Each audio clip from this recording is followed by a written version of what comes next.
الحمد لله نحمده ونستعينه ونستغفره ونؤمن به ونتوكل عليه ونعوذ بالله من شرور أنفسنا ومن سيئات أعمالنا من يهده الله فلا مضل له ومن يضلله فلا هادي له ونشهد أن لا إله إلا الله وحده لا شريك له ونشهد أن سيدنا ونبينا ومولانا محمدا عبده ورسوله صلى الله تعالى عليه وعلى آله وأصحابه وبارك وسلم تسليما كثيرا كثيرا. أما بعد فأعوذ بالله من الشيطان الرجيم. بسم الله الرحمن الرحيم. إن الذين قالوا ربنا الله ثم استقاموا تتنزل عليهم الملائكة ألا تخافوا ولا تحزنوا وأبشروا بالجنة التي كنتم توعدون.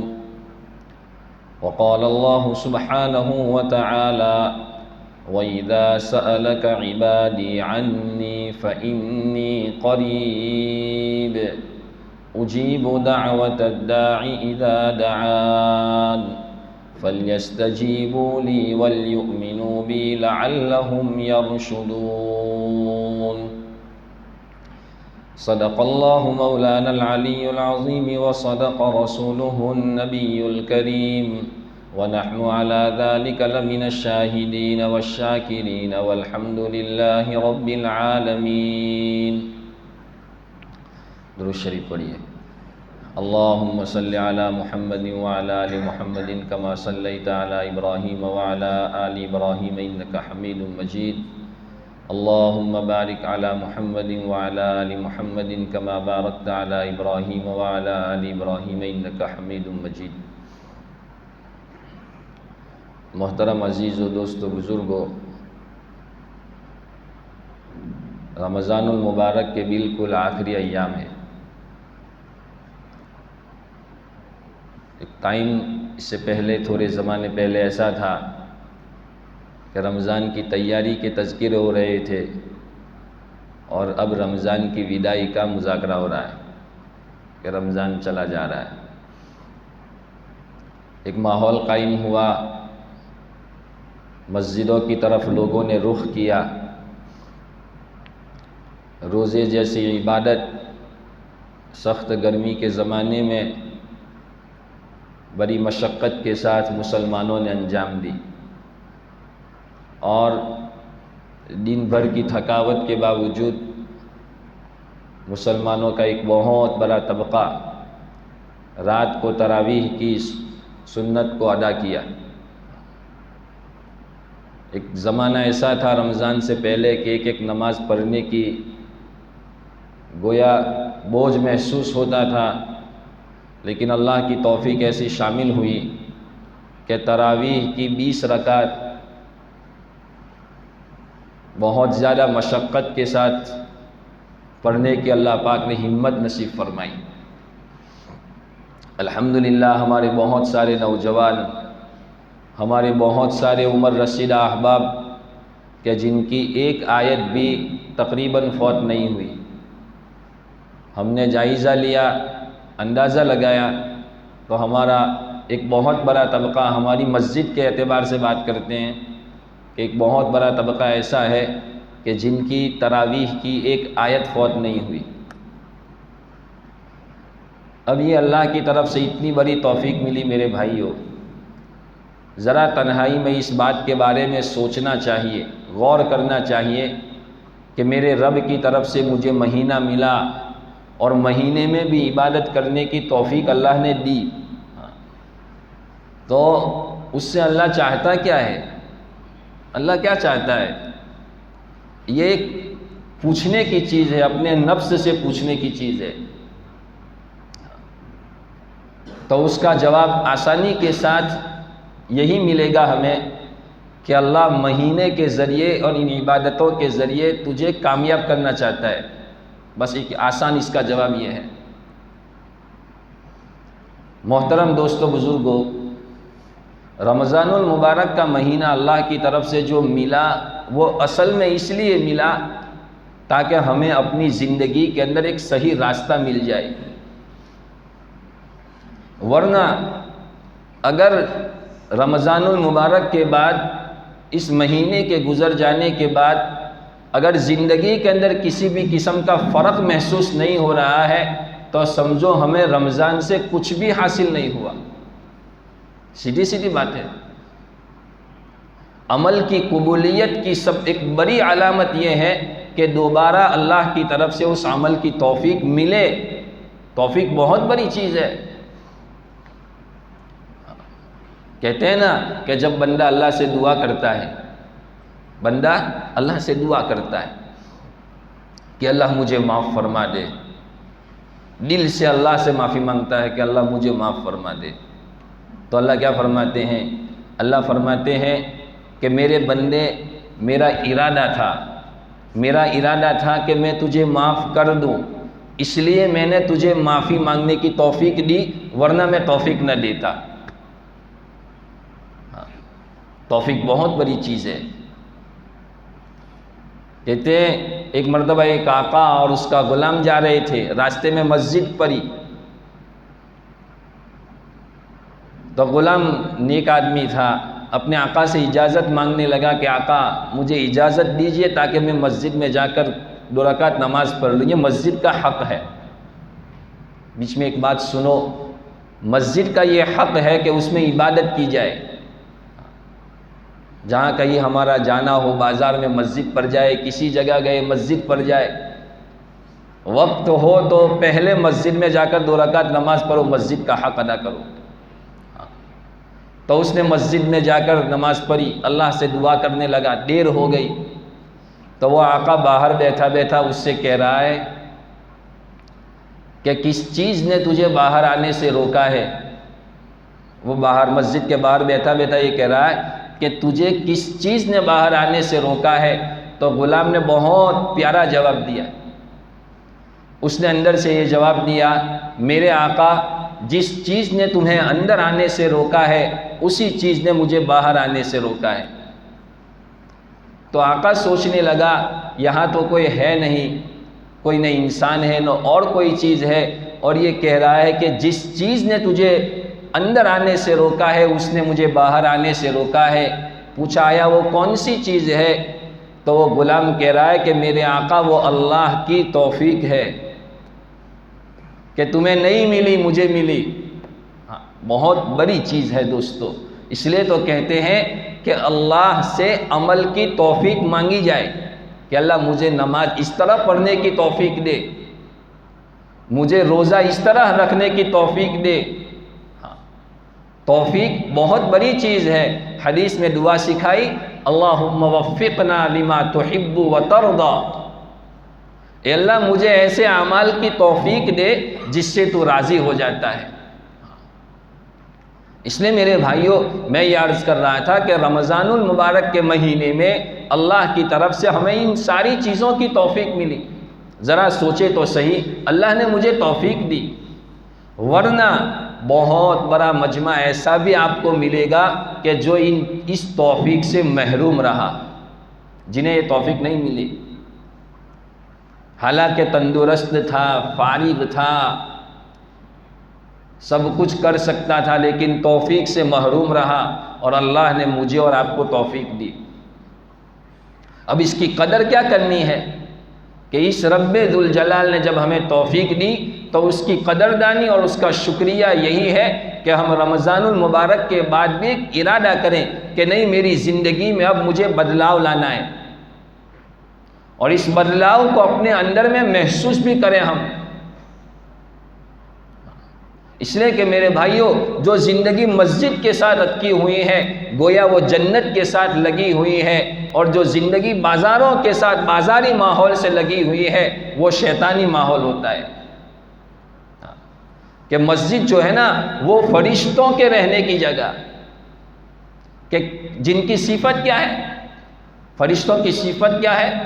فرشتوں کی صفت لا یعصون اللہ ما امرہم ویفعلون ما یؤمرون، یہ فرشتوں کی صفت کہ وہ ذرہ برابر اللہ کی نافرمانی نہیں کرتے، اللہ کی مرضی کے خلاف نہیں چلتے، اور بازار کہا یہ شیطان کے رہنے کی جگہ ہے،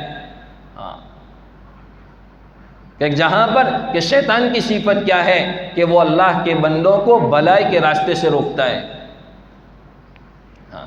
جنت کے راستے سے اس کو روکتا ہے، اس کو بہت تکلیف ہوتی ہے جب کوئی بندہ بھلائی کے راستے کی طرف چلتا ہے تو شیطان کو بہت تکلیف ہوتی ہے۔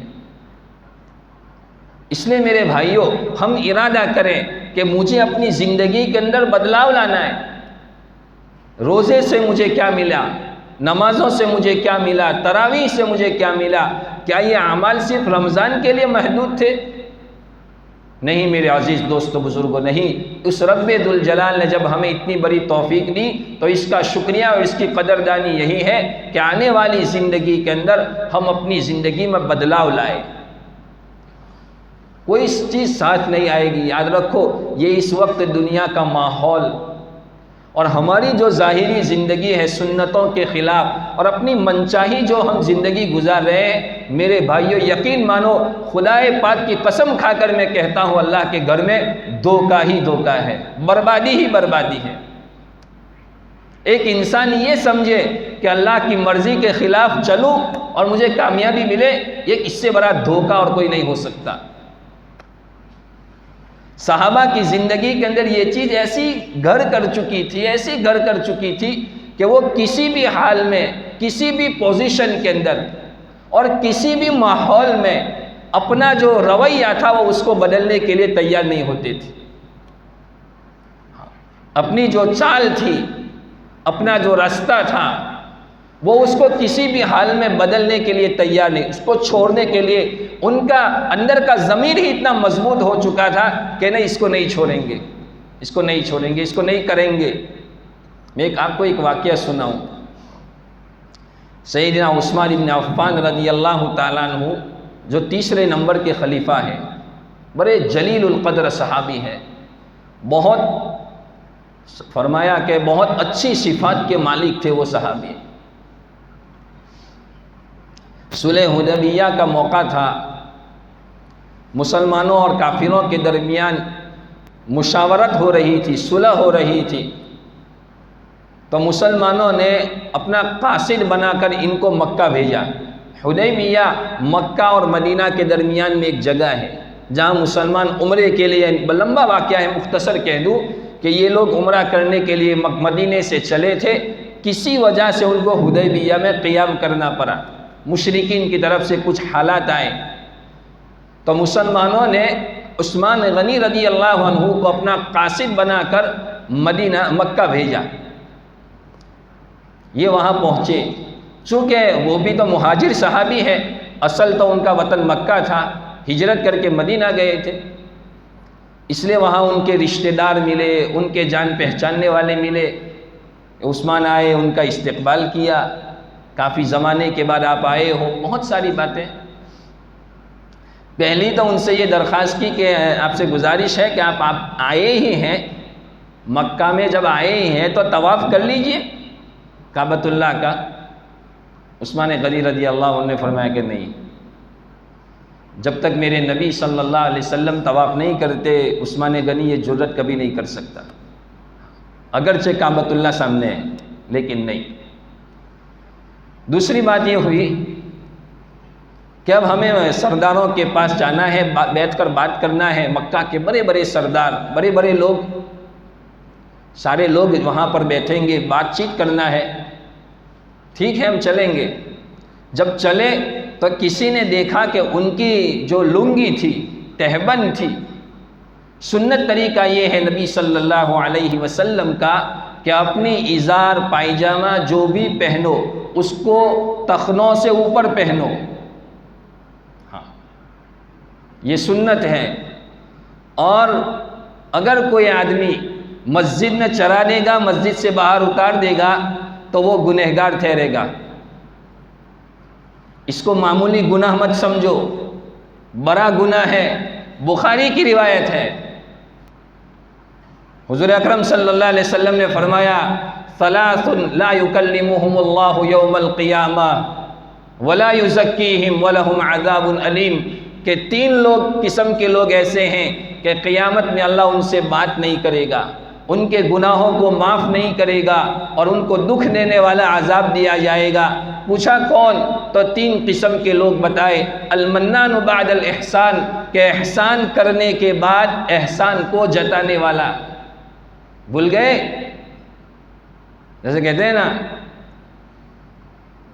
گئے اللہ کے یہاں، احسان کرنے کے بعد احسان جتانے والا۔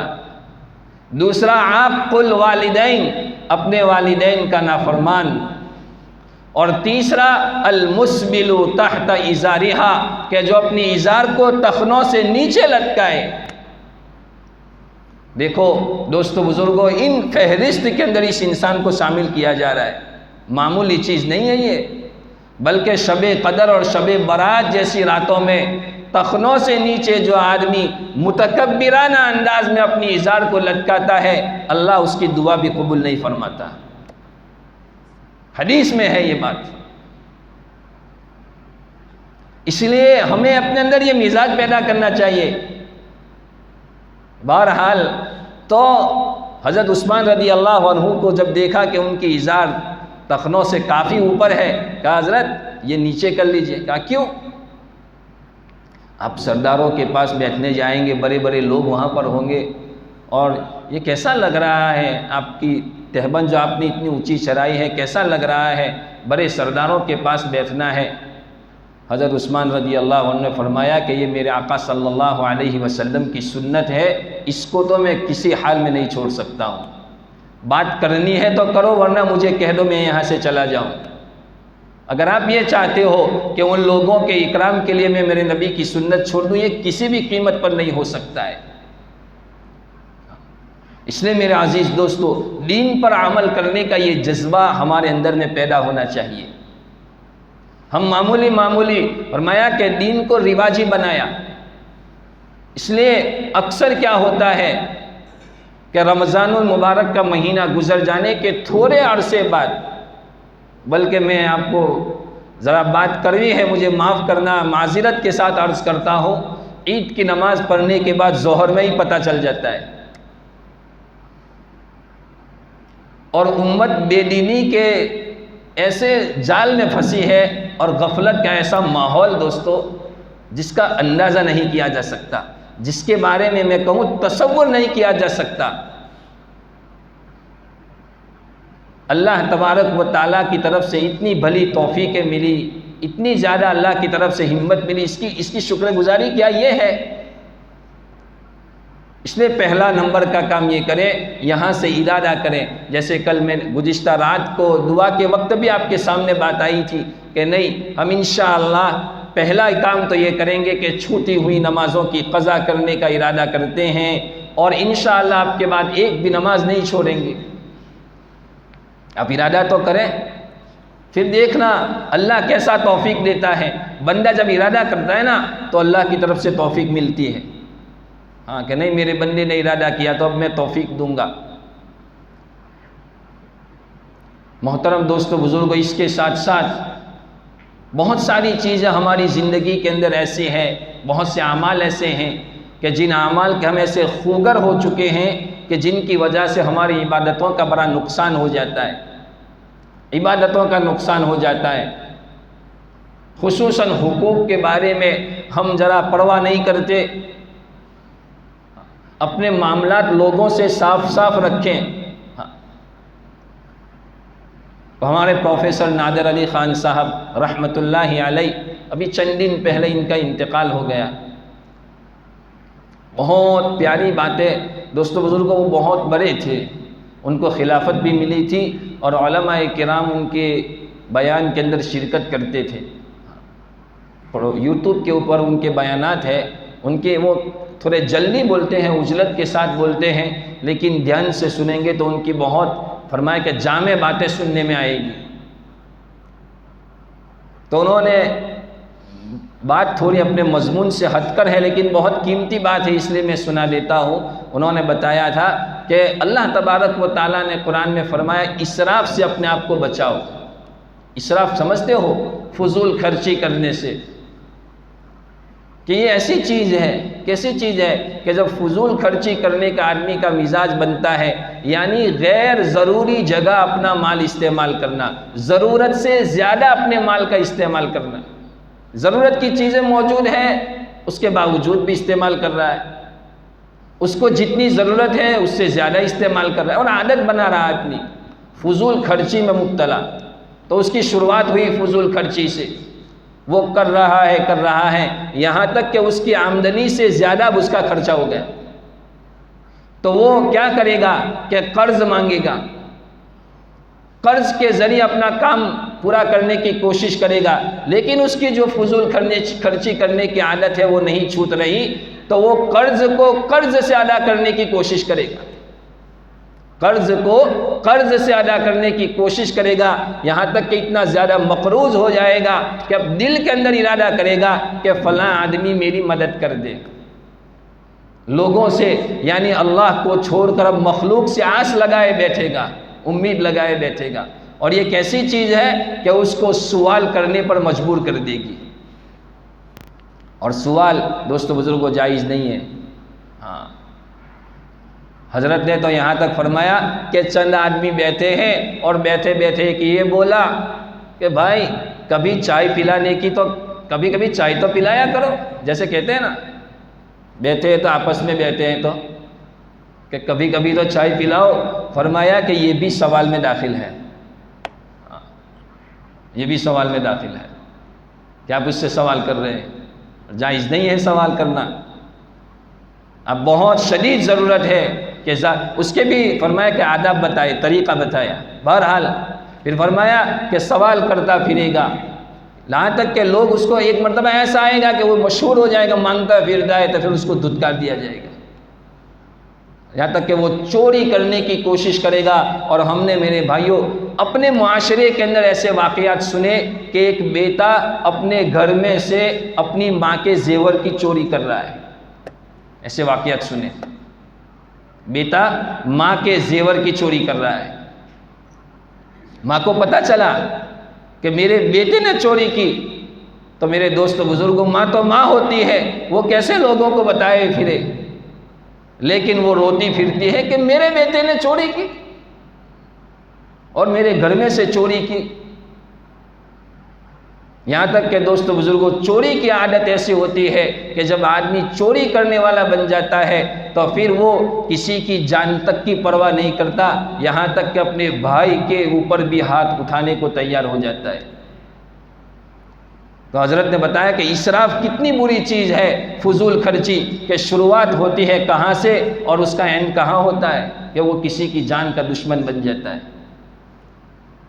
اس لیے میرے عزیز دوستو بزرگوں اللہ تبارک و تعالیٰ نے بہرحال یہ بہت قیمتی مہینہ ہمیں دیا، اللہ کی طرف سے اتنے قیمتی اعمال کی توفیق ملی، اب زندگی کے بارے میں فیصلہ کریں کہ نہیں یہ رمضان کے لیے ہماری زندگی نہیں تھی، اب سچا ارادہ کریں کہ نہیں، رو کر اللہ سے اس بات کو مانگے کہ نہیں انشاءاللہ ہم رمضان کے بعد بھی ایک اچھی زندگی گزاریں گے، اچھے انسان بن کر رہیں گے۔ ساتھ میں ایک آخری بات کہہ دوں، دیکھو جیسے ہم نے شب قدر کے بارے میں فکر کی اور 27ویں شب گزری، اب آئندہ کل پھر 29ویں شب ہے۔ ایک روایت میں یہ بھی آتا ہے کہ رمضان کی جو آخری رات ہوتی ہے یعنی عید کا چاند دیکھنے کے بعد، اس کا نام ہے لیلۃ الجائزہ، بدلے کی رات اس کو کہتے ہیں، بڑی قیمتی رات ہوتی ہے بھائیو۔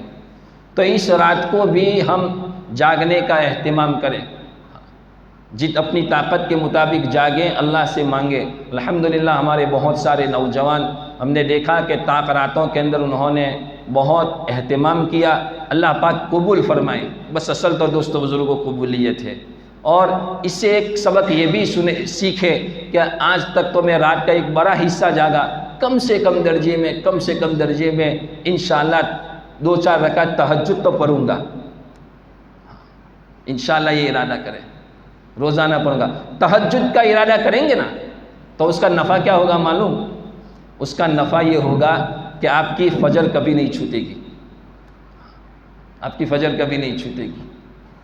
اللہ تعالی ہم تمام کو عمل کرنے کی توفیق عطا فرمائے۔ بھائی جن کی سنت باقی ہے وہ ادا کر لے۔ وآخر دعوانا الحمدللہ رب العالمین۔